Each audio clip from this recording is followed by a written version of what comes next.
Hello, hello, hello, how is everybody? This is John Mason. Tomorrow is Mother's Day, and that is a time we pay our respects to all the women in our lives, our mothers, and our wives, and our girlfriends, and our sisters, and every other woman we come across. Happy Mother's Day, ladies. And if we want the best for the women in our lives, we must protect their reproductive rights. There are all these states going around that places the most onerous restrictions on abortions. Like, you can only have an abortion after so many weeks before you even know, the woman even knows that there's a fetus inside of her. And you remembered Katie Britt, the senator from Arkansas, who had this very bad case of ham acting after Biden's State of the Union address. Is that the best the Republicans can do? Well, anyway, she has this bright idea of a database. She's proposing this bill that would establish a database for all women who are pregnant. Hello, hello, hello, John Mason. How is everybody? I hope you're all doing well. I do exult at the news of somebody, anybody, any individual, any institution standing up to Trump and his minions, such as the Republican Congress members who don't have the guts to face their own constituents in town halls, asking what they're going to do about preserving Medicare, Medicaid, and Social Security, etc. And now I've heard news about Harvard University. The Trump administration or regime or hot, steamy mess has threatened to withhold federal funding for any institution of higher learning that won't bow down to Trump's agenda, like eliminating DEI programs, rewriting history to their liking. But Harvard has announced that it will not go along with this. It will resist this. And there is news that the Big Ten universities have signed what they call a compact, a mutual defense compact for them to band together in case the regime tries to attack one. An attack on one is like an attack on all, like NATO.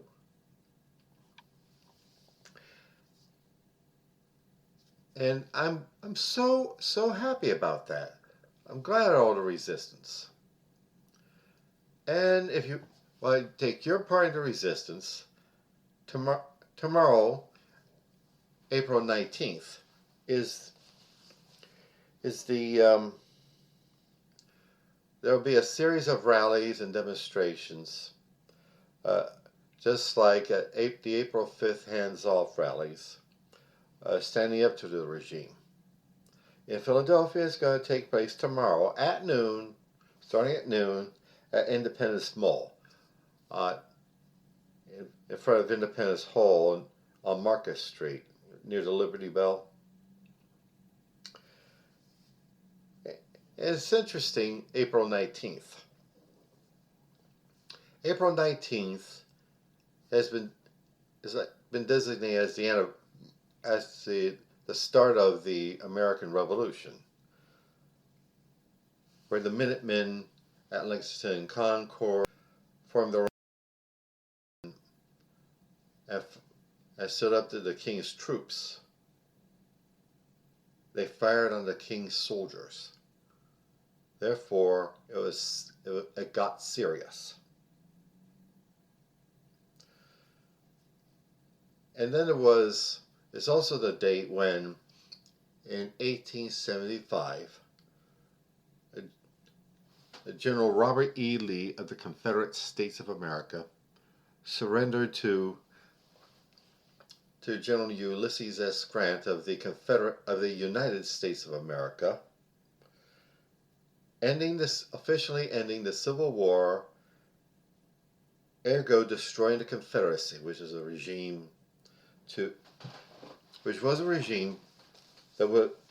whose sole purpose was to perpetuate slavery. Now that is a day worth commemorating. And so, Americans, I hope it doesn't come to that.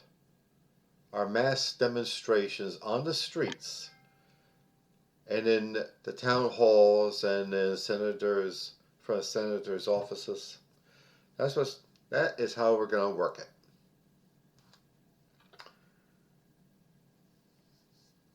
So, keep up the fight, Americans. Sure, take a break. Find this bastard wears you down. You get on my nerves a lot. But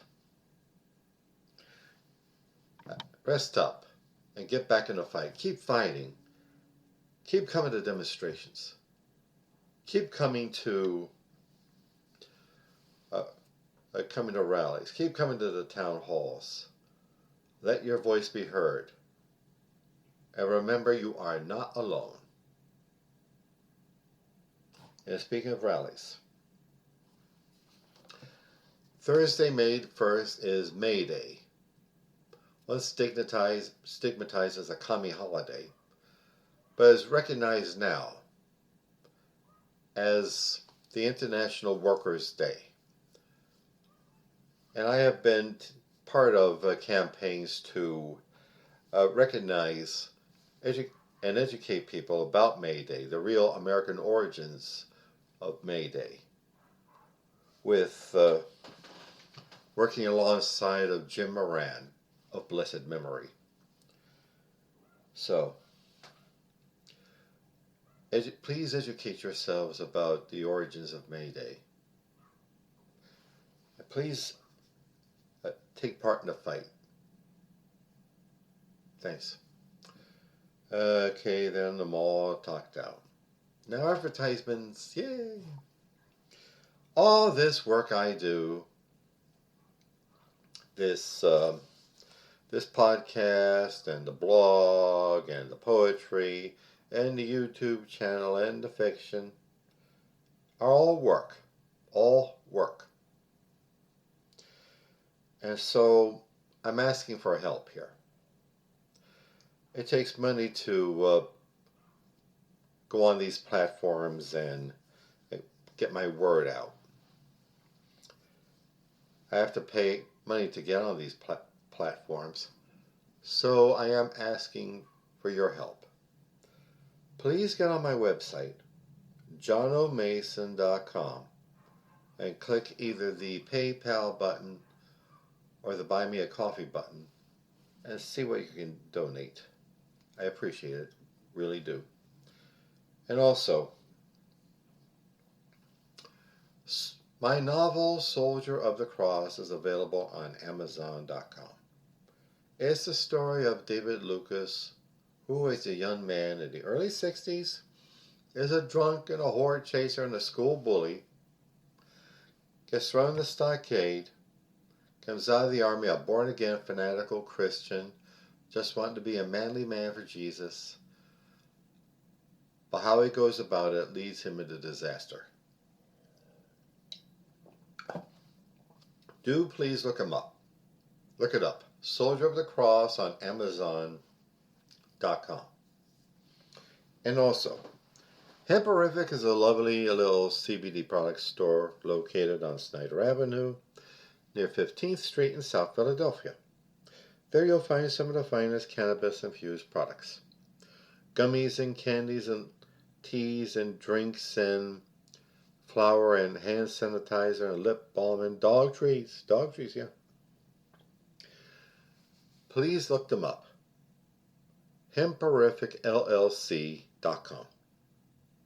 And also, my beloved career and business coach, Michelle Snow. Michelle is excellent in helping you develop your professional career or small business, let you know what you're doing right, where you need work, and help you network with other up-and-coming entrepreneurs and professionals. Please look her up, growwithsnow.com. Okay? Alrighty then. That's it for now. And now, I have to say a word. I wish my Christian friends out there happy Easter. They're commemorating a portion of the life of Jesus of Nazareth, who preached about having mercy upon the poor and the weak and oppressed, and got in trouble for it. In fact, if Jesus was around during this administration, they'd deport him straight to that hellhole prison in El Salvador.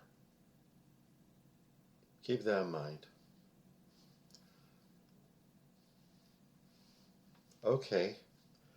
That's it for now. Again, happy Easter. Have a nice weekend. Shabbat Shalom. Bye.